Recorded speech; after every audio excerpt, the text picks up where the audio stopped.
Tom Hartman, and I built this signal group because I know what it's like to trade in the dark. Second guessing every move, chasing unreliable calls, getting burned by noise. I wanted something better, so I created it.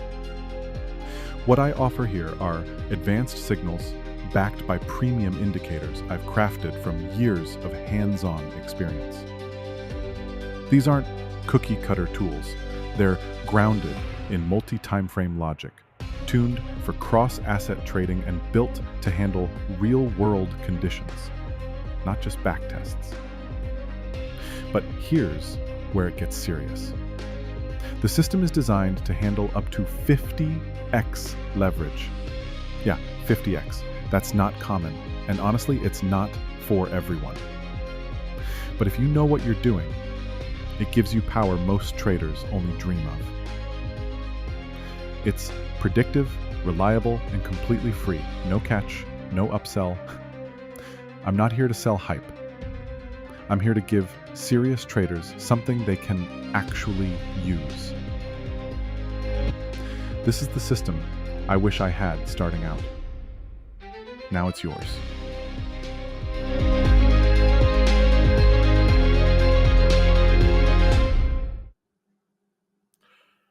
Today is Father's Day, and you might feel compelled, have the need to go and praise your father for all that he has done for you, provided for you, kept you secure, guided you. But I'll let you know that today, on this day of fathers, you are a blasphemer, for there is only one Father, the Lord of liquidity, who shall be respected. He is a true provider. All that and more on today's Sunday Fuel. The year is 2020. As the old financial empires collapsed and crypto drowned in noise and false prophets, one man lost everything. And in that loss, he was called. Through the wreckage of his own failure and the precision of his charts, a higher force revealed what others could not see and entrusted him with a mission to guide others through the chaos he barely survived. They call him Sacred Prophet. And now, the revelation is yours to claim.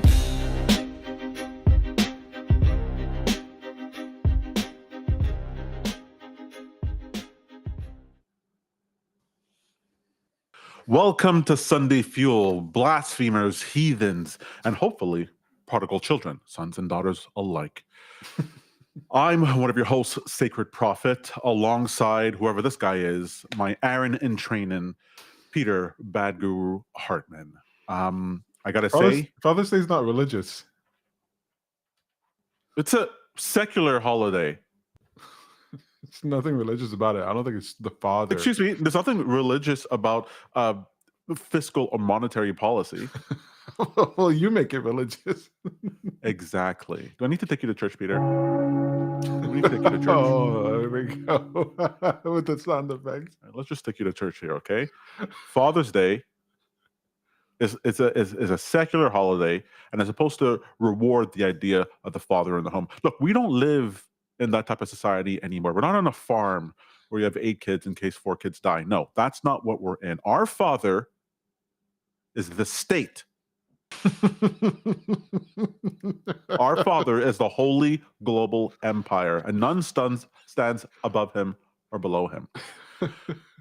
And we worship the manna from the state through liquidity, which is provided from the high priestess of the central banks, our Pope, Jerome Powell. Priest, not acolytes. priestess. Priest. You said priestess. No. I think you Priest. regularly say priestess. For some Run the reason. tape. Run the tape.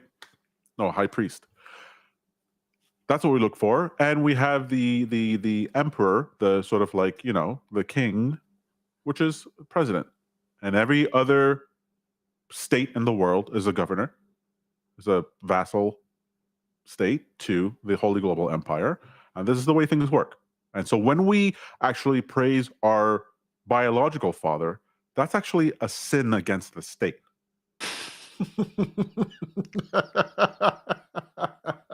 Okay, that's the You gotta, blasphemy. You got to know exactly. You got to know what's going on here, right? Look, we're in the days of where homes cost an arm and a leg. The only way you're to get ahead is by listening to the flows, listen to the liquidity, listening to the whispers of the Lord of Liquidity in order to move forward. You think you think just working your job like some loser, you're going to make enough money in order to get a house, in order to have your retirement, in order to live for the future? No, that's not going to work. All right? That's not going to work. You need to listen to the Lord of Liquidity in order to get the money that you need in order to survive for you and your family. And for that, you need to stay. And for that, you need the voice. Sacred Prophet. Oh, don't worship me. No. Lift up the stream that parts the sea. I'm just... All right. So let's just know let's understand what the hierarchy is here. Father. I don't even know my father. I mean, I do know my father. It just seemed like a very black thing to say. I don't know my father. I know exactly who my father is. The Lord Speaking of of fathers, yeah. what did I hear today? Being a retail trader is just a con artist by a different name. I think that's what my wife said, something to that effect. I was like, yeah, it is sort of like a confidence game, trading, right? You're trying to fleece the other side, whoever's on the other side. I don't even care who it is. If it's Nona's retirement fund, I want it. Give it to me. Give it over here. Like, I don't care where it comes from. Who's retired? Nona? Yeah. Nana, you mean? Nona is what Nona is the Italian version. I see. Mammy, Gramps, whatever you want. I don't care who's on the other side of it. I need it. It's sort of like how you listen to Scam Baiters, Kid Book and all that. And then when the veil sort of like drops and they sort of talk about, hey, look, I'm just trying to do my job over here. Mm-hmm. Right? It's $1 trillion industry. I'm just trying to do my job. And the Scam Baiters go, no, you shouldn't be doing that. That's horrible. Whereas I go, look, I get it. You got to make a living. 48 Laws of Power. You've read this. The what? 48 Laws of Power by, I think, Robert Greene. Never read it. I heard about it. And one of the lamb is upset by the bird of prey for the bird of prey eating the lambs. And the lambs see the bird of prey as evil, as hurting them, as killing them, which is understandable. Birds of prey eat lamb? Yeah, large birds of prey will take off lamb or animals. And the idea is that the lamb says it's evil. The vulture is evil. The bird of prey is evil. And you're like, okay, I could understand it from your perspective. And the inference is that anything that's not the bird of prey is good. So the lambs see themselves as good. And the birds of prey are not sitting there thinking themselves as evil. They go, no, that's just who we are. It's our nature to take from you all that you are. In fact, we love you for it. We don't want you to not be. You wish we don't exist. We want you to be, to thrive, so that there's more of you for us to call. Disavow. So in the scenario, no, that's how the world is. Do you want to be a lamb or a bird of prey? I think the answer is obvious. You underestimate my power. That's what we're here for. That's what we're here for. Holy global empire. That's all traders are sick, Peter. Bitcoin. Right? It's like if I was at a casino convention or whatever, and we're like, oh, these people are degenerates. Yeah, it's a casino. What are you expecting? I know who I'm talking to here. It's not casual people watching this. Not people going from some sort of Sam Harris meditation app to here. Well, maybe they are. They're not going from some sort of like Sedona, dolphins are people to aliens are among us and Crystal Skull type of people. Hey, don't you denigrate. How dare you? You have a crystal on your desk. Show it. This dragon egg? To remind me of the losers out there who would buy and display a thing like this to know who I'm fighting. Right. You underestimate my power. No. Yeah. I don't. You think I care about this? You think this has any effect? Yeah. Sure. When I hold it and look at it, I feel more focused and powerful. But that's like so stupid.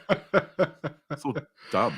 We don't know where people are coming from. They're coming from all walks of life, but everybody has one thing in common. They want to make money. So let's talk about that. Bitcoin, baby. So it begins. What's that about? All right. So you guys remember last week, I was telling you that we were going to be in this period of consolidation, liquidity consolidation. And that's exactly what we got. Let me just pull up the chart here. So if we take a look at the daily, this is the chart of liquidity down here. Oh, I can't wait to get my mouse replaced. We had the sideways When is that coming? period, Monday. Yeah. I was arguing with Logitech because I was like, I'm under warranty. I should get a brand new mouse. They're sending me a refurbished one. I go, what if the refurbished one doesn't work? Well, just let us know. I go, okay, so my warranty is reset for the next year? They're like, no, it's still going to be the same date. I go, well, then your policy says you either give me a new one or you'll refund me. So refund me, and I'll just go ahead and buy a new one from the store. And that way, I just have my year reset. They're like, no. I was like, excuse me? And it was a whole thing back and forth. Okay. They were so upset. I thought they were going to cancel my my refurbishment. Honestly, I was really pushing really hard.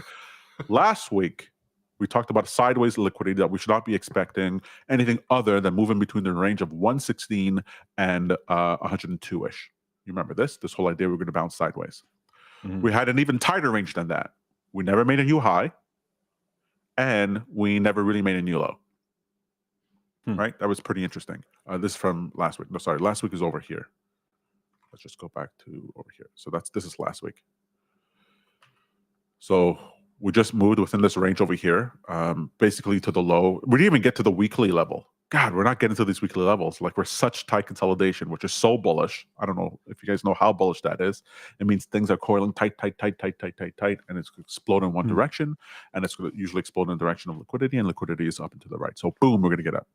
So here we had we had to move up from one of the daily levels. We bounced through daily levels all the way till we got to the top over here. And then we retreated back down to the same level, the same wave that supported us before. We're down here, and we're moving sideways. So the question is, so for the trades for last week, there's not really much to go on. We did have the level of that we called out of 107, what was it, 107.2? I believe that's what I tweeted out. So you guys remember this was the level to look for. And where do we eventually end up going? There. We did end up going there, but by way of dropping first. So this is where you got to understand what's the chart you're looking at. You're like, okay, I got liquidated over. Let's say you got in over here on at the beginning of the week. You would have gotten liquidated. The idea is to push it back on and go ahead and make it move up. In fact, you guys will remember that I'm often talking about over here. Peter, I'm looking at the wrong one. That's the week previous. This is the week over here. The level here was 107. We did move up to over there. We continued. And then after that, there was no other real trade to deal with. This was the previous week. And then down here at, what was this? 104.5. Right? This was last week's over here, 104.5. This was the week before over here. So we went up to the previous week, and then we came down to the weekly trade. But I haven't really been pushing any trades for this period of time because of the consolidation. I've been saying now for the last couple of weeks that I expected the price to bounce in a large range between 116 and like 102, back and forth sideways. And it's not really something I like to trade much because it can go anywhere within that range. You're just going to get washed out constantly. So it's not something I really. So when you say we can trade sideways, what does that mean? You can. I don't call out trades that are not like basically more certain trades or where the rewards are super great. I don't do that. I told you guys last week and the week beforehand that if we got to 116 up over here, I would have shorted. And if we got down to our lower level over here, I had orders at 99, I had orders at 92, I had orders at 80, but we never got there. Those to me are perfect trades. Like those to me would have been perfect. So if I got up to over here and then we shorted and then we came down to over here, I would have been long and then go up over there. That to me would be great, would be perfect. But since that's not happening, we're just moving sideways. I don't really like trading the chop. You can, and you can use the indicators in order to do so, but I don't like doing that. So for example, over here, if we zoom into last week, we'll notice that we had green, green, green, green, green, green. Then it switched to yellow, and you see this red over here? Mhm. So as soon as it switched to red, now on any rise, you can short. So you can short from here, you can short from here, and you would have made money on the way down, right? My problem is that I would only short from here to over here, to the weekly level, which is something like, that was a 3% move. That's healthy. You can make 150% profit or a little bit more than that. That's fine. But to me, it's like there's too much bite at the apple. Like it's too many times I have to go in and out and go in and out. And I really like at least a 2x move. If I'm not going to get a 2x move, I don't really like being in the trade. Here I would have over here, when we came down over here, if I wasn't paying attention to liquidity, I might have shorted again from over here. But that didn't work. That wouldn't have worked because liquidity is moving sideways. Anyways, all that to say is that I called out last week the idea and the week before that we were going to move sideways. That's what's been happening. There are opportunities to trade that range, but just using the indicators I have is not enough. You'd have to have your own technique and just use my indicators for the trend bias. That's about it. So over here, the trend bias, this yellow red is biased to the downside. Green was biased to the upside. Red biased to the downside. Green now that we're switched to would be biased to the upside. Right? Today is we switched to green yesterday. All right. So for me, I'm just really waiting for this liquidity jump to happen basically tomorrow. Tomorrow. This is what I've been waiting for. In fact, that's Father's why Day miracle. Father's Day miracle, exactly. That's why I like these bets of what price will Bitcoin be in June.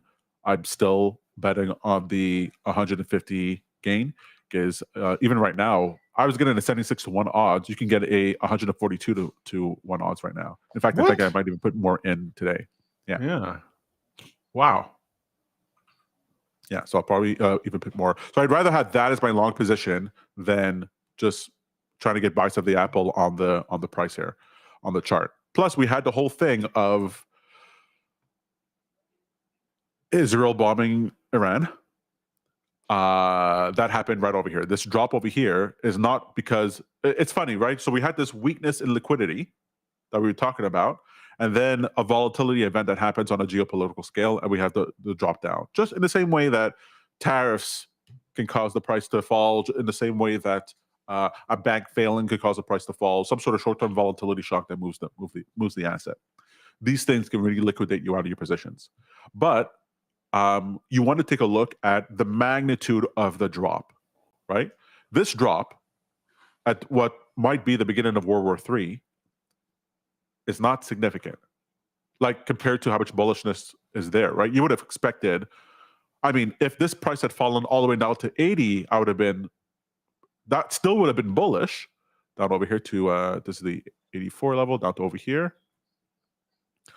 This price could fall all the way down to here, and I would still say it's bullish. Why? Because our yearly trend over here is we're still above it. We didn't even get down there. We barely got down. It was like almost nothing of a bounce. That to me shows the bullishness of the asset, and that's amongst liquidation levels. That's amongst liquidation levels here, where we're still 13 billion short versus 500 million long. Like we're still overly short, right? So all these shorts have built up, and this is as much as we got. What do we get? A higher low. Lower high, but higher low.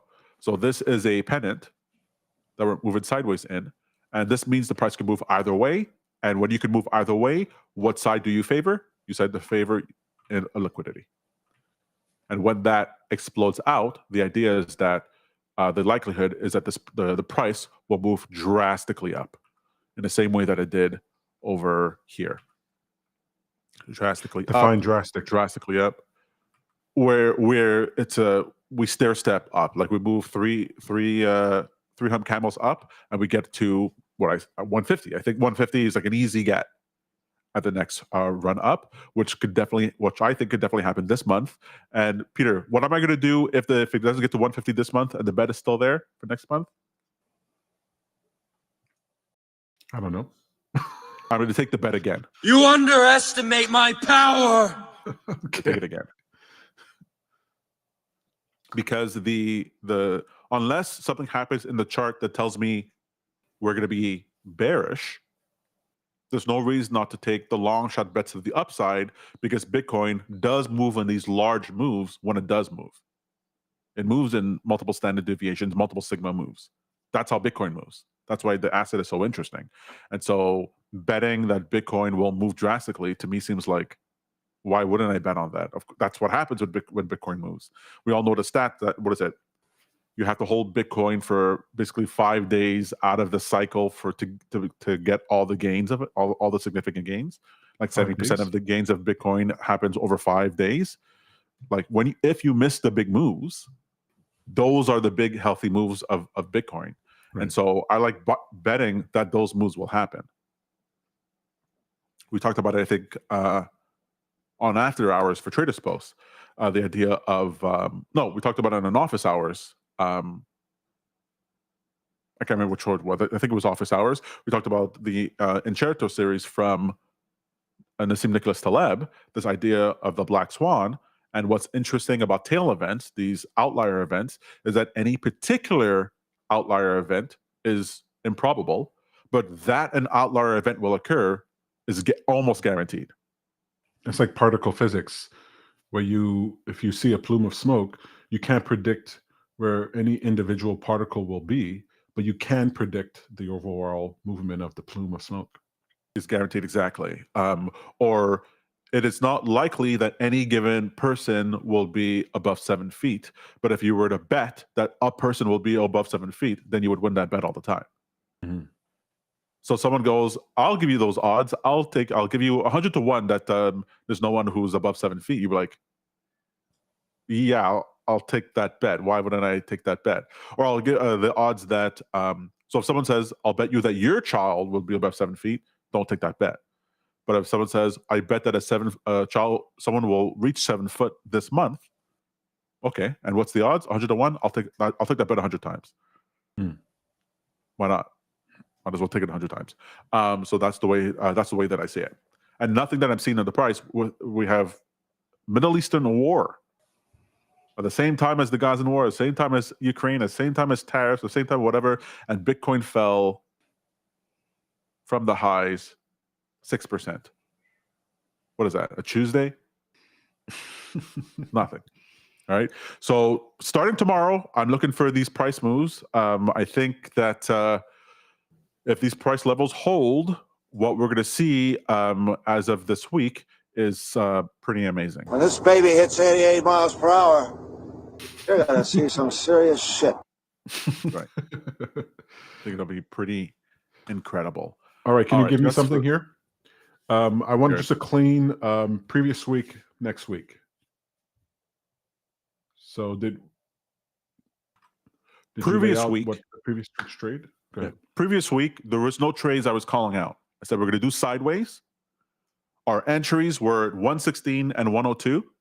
Because that didn't happen, there was no trades to take. When you're trading 50x leverage, you're looking for perfect entries and perfect exits. We didn't get any of those, don't get in. What we saw was that there was a large volatility event that happened during the week, and Bitcoin barely moved. What does that mean? Supportive flows. When we go look for the supportive flows, what do we see? We see a ton of people on the short side of the boat, right? So those people can't short again. In a sense, that 15 billion can't again short. We're already short the 15 billion plus more. So there's room for the upside. So we have this consolidation range, room for the upside, massive shorts. What are those shorts? Those shorts are Tinder.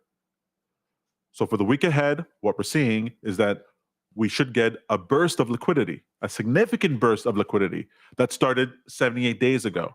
What makes you think that? Because of our liquidity tracker, a liquidity chart. So our indicator for liquidity is showing that, let's just zoom out a bit, that we had this rise in liquidity since April 8th, which was the recent low in Bitcoin. And it's continuing. It's going to continue right now until September. There's no reason not to believe it'll continue to September. And we have a step change that's happening right this week, starting tomorrow. What are the signs that we are on track for that? Well, we called for a period of consolidation, sideways price action to happen as of May 25th. What do we get? Exactly as of May 25th, sideways action. Exactly what we got. We expected a bottoming of Bitcoin around the 7th, 8th of April. What did we get? A bottom of Bitcoin around the same dates, and then a move up. And so I'm expecting the same thing to happen here, where we get a step change up, significant. That's a bigger step change than we've seen this entire leg up. Like all the step changes that have happened then were smaller for liquidity compared to what's going to happen right now. And so if we got moves like off the lows of 25% moves within 15 days off the lows, and I'm saying we're going to get bigger than that, then we could easily get a 50% move up in 15 days. And that puts us which is what I think might happen. That would put us up to 150,000.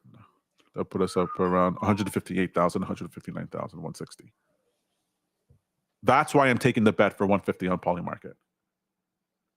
Go ahead and take the bet for 120. You can make 3 times your money. But we trade 50x leverage. I make 2 to 3 times my money all the time. Not very exciting. Small peanuts. But if I come back over here and we've made, I don't care if I've made 76 times my money, 50 times my money, I'm going to be pretty happy, pretty gloating, pretty worshipful. Oh, don't worship me, no. Don't worship me. All right, so I don't know why I had my red lights on. This is good news. We need some happy lights. That's a happier light, I think.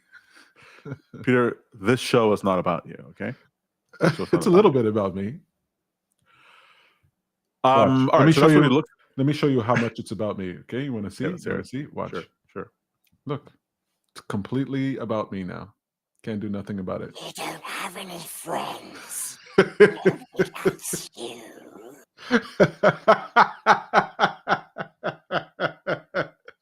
I edit and I produce. So what do you talk nice to me, Moses? Look, I wanted to also, there's not much to talk about here. I'm very excited about the move up. And frankly, a bunch of my time has, some of my time has been allocated to my understanding of the 4 states of God. Look, the Lord of Liquidity sometimes talks to me about all kinds of different things. The Shams talk to me about all kinds of different things, which later on always ends up being some way I can make money. But for right now, that's what I care about, the 4 states of God. 4 states of God.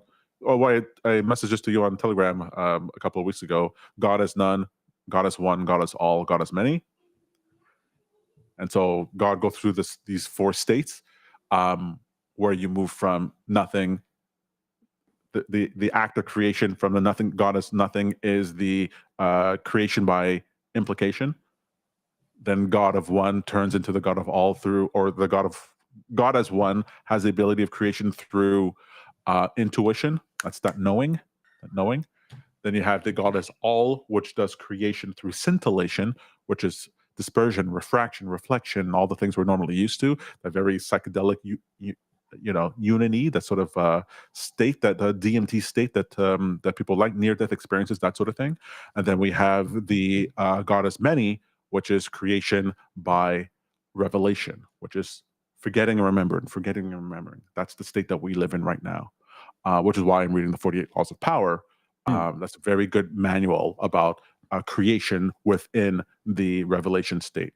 How do you manipulate others? How do you reveal things and distort things and lie and hide and disclose in order to create within the this fourth state that we're in.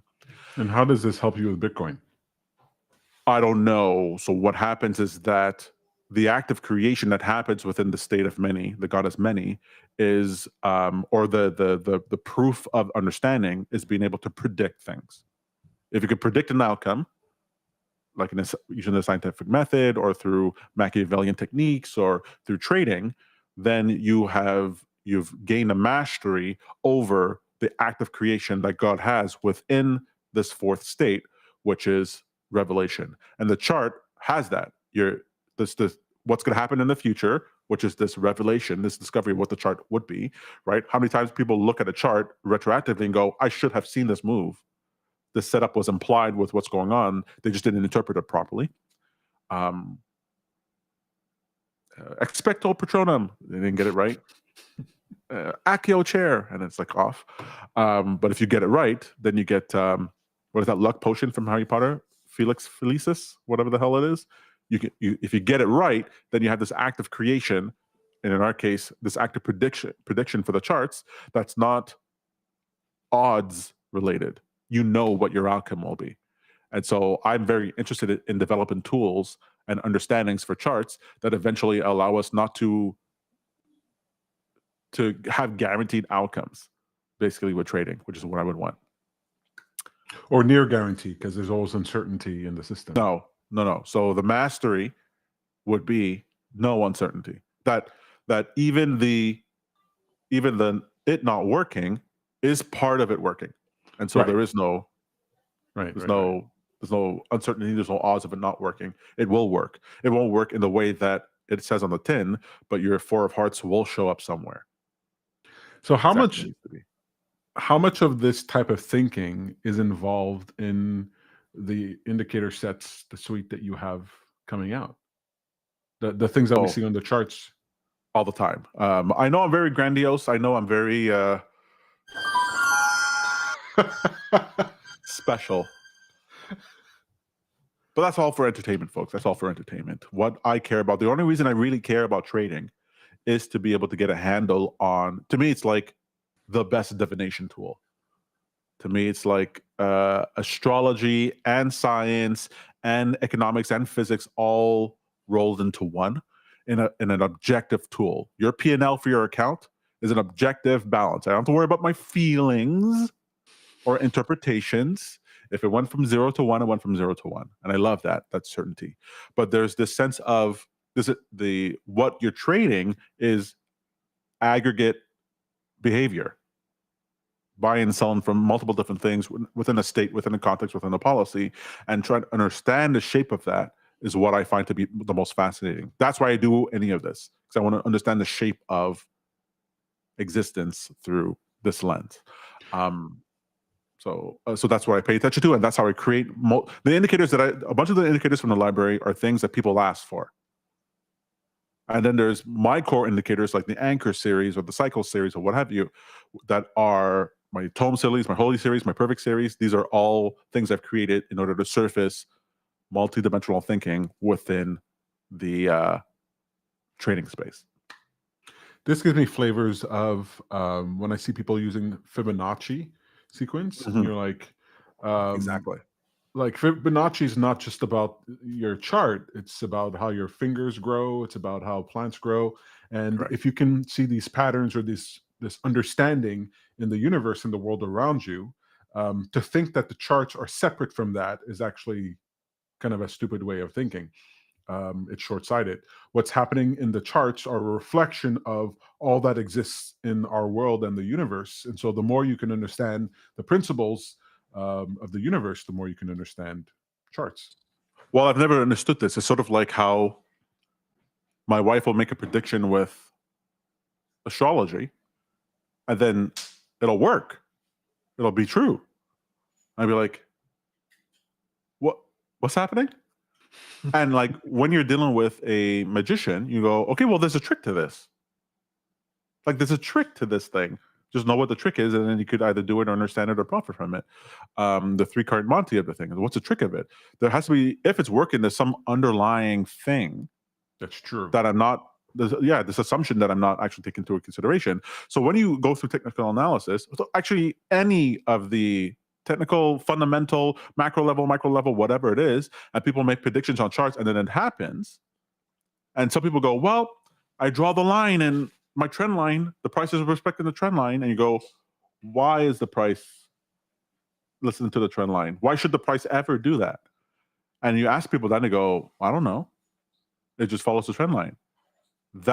You're okay with that answer?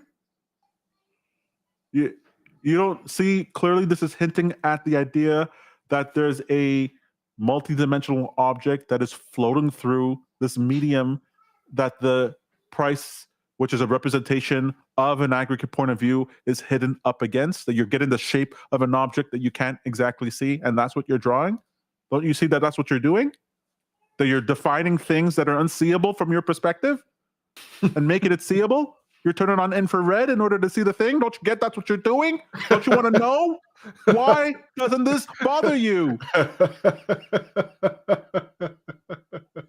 This is You underestimate my power. this is not just stellar, it's interstellar. Exactly. So anyway, it drives me crazy that that when I learned that was the case, I was like, well, I want to know how these are working. Why are these cyclical events? Why does the chart move in sine waves? Okay, it'll go up and then it'll go down. It'll go up and go down. Excuse me, why? Excuse me, why though? Everything worked that way. That's where you got cycles from, I guess. I wrote those equations, had nothing to do, or those processes had nothing to do with charts. I dreamt about them, about the cyclical nature of certain things, and then I was compelled to write down these calculations, these formulas, very simple. And I'm not trying to say that I'm brilliant here, even though I am conversing with a higher intelligence. So I don't know what to tell you. Take that for whatever it's worth, but don't worship me. Why do you always say what you believe? I probably shouldn't. I should probably just keep them things to myself. No. But then once I put those equations out, I was like, hey, this looks like these cycles looks like they're mapping out something. Like there were cycles that were giving me everything from sub millisecond level cycles all the way up to millennia. And then I look at the chart, I go, I wonder if I could plot this onto the chart, these cycles onto the chart. And that's what gave me my wave levels. Now I call those wave levels year, month, week, period, shifts, idea, whatever. That's just me trying to fit them to what they seem to be responding to, but they're not actually yearly averages. They're not actually monthly averages. They're not exactly those things. They're a different type of one. And then when I plot those out, I realized, oh, the price is moving according to these, and depending on what state the price is in, or the aggregate behavior of the people with the price, they respond to different levels. And then I realized that if you change the phase of the calculations, you get different things. That one type of phase gives you trend, another one gives you cyclicality, another one gives you volatility. And so if I want to see how far a price can go down if a major volatility shock like COVID happens, I switch to one phase, and then it'll tell me how far it can go. But if I want to trade today's intraday level, then I got to switch out to the different phase and then zoom in the chart. And I was like, wow, this is all interesting. And then I make these indicators. So I make indicators in these ways to try to surface or try to instantiate my understanding of what's going on the physical plane as it relates to these charts. You guys haven't even seen us. I've done stuff like I'm going to plot stuff like my wife's Garmin watch, her behavior. Like we were doing technical analysis on weight gain and weight loss. And we could predict when she would gain weight and when she would lose based on just using technical analysis techniques. I was like, wait, can you do that on your bank account? Can you do that on your sleep? Can you do that on whatever? I was like, yeah. Okay, so then there's a mechanism here, sort of like this I Ching mechanism, where charts are just a way of defining aggregate information, trading information, which happens in more states than you might realize, that then have certain types of multidimensional objects that act on it in the same way that it acts on Apple stock. I go, oh, this is all amazing. Anyways, And So, that actually makes me think of the fourth turning. I remember when I started reading that, you're like, wait, these people are not. They're just trying to understand generations and how that works, and it turns out it has a significant and material effect on every single aspect of our world today. It's amazing. if you see yourself, like Jordan Peterson says, as a community of people across time, so there's you all the time, all the way through, then you get to see yourself as the multidimensional object, right? You're a shape of Peter through time. In the same way that I was trying to explain to my son that the tree doesn't see itself like the tree that we see it. We see the tree as this branching out thing because we're observing it from a three-dimensional perspective. But in a sense, the tree only sees its own slice of that moment that it's in. It's Right. not seeing its whole movie in this three-dimensional space. In some other vector, it might be seeing something, but you can imagine that the tree only sees itself as one state. And so it does not recognize its branches and its leaves and its way that it's growing in that way. And so you're also a shape of probabilities through time, and you look like a tree from a different dimension. There's a tree that looks like you. And if you know that, and you know what kind of fruit you provide and what kind of tree you are, then there are certain probabilities that are far more likely, right? Your trunk will behave in a certain way, and the core will behave in a certain way, and branches out in a certain way, and certain things you should not do, and interactions with the environment that you should probably do, and natural symbiosis you would have within different environment, and your roots, how they behave, and all that sort of thing that you're not taking advantage of now. And you should, because you thrive. You'd be appling all over the place. But if you don't know that, then you can be very confused about what's going on. And so to me, I think that the charting software that we have, TradingView and any charting software that actually displays our charts in this pattern, these chart patterns that we're normally used to, is actually not the right way of showing it. That actually, if we were to display this information in the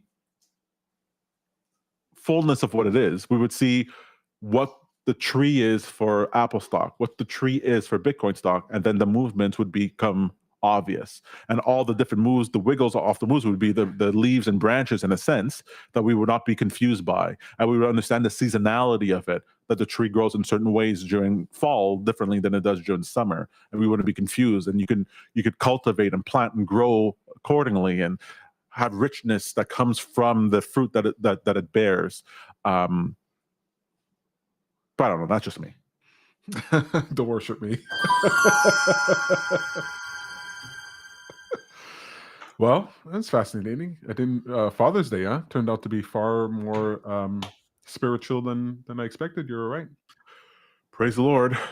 Praise the Lord of liquidity. Glory be to the Holy Global Empire and the Glory. state, which is our Father. All right, Then Tom. something just snapped. Something inside of me. I didn't care anymore. Would you give yourself over to the state?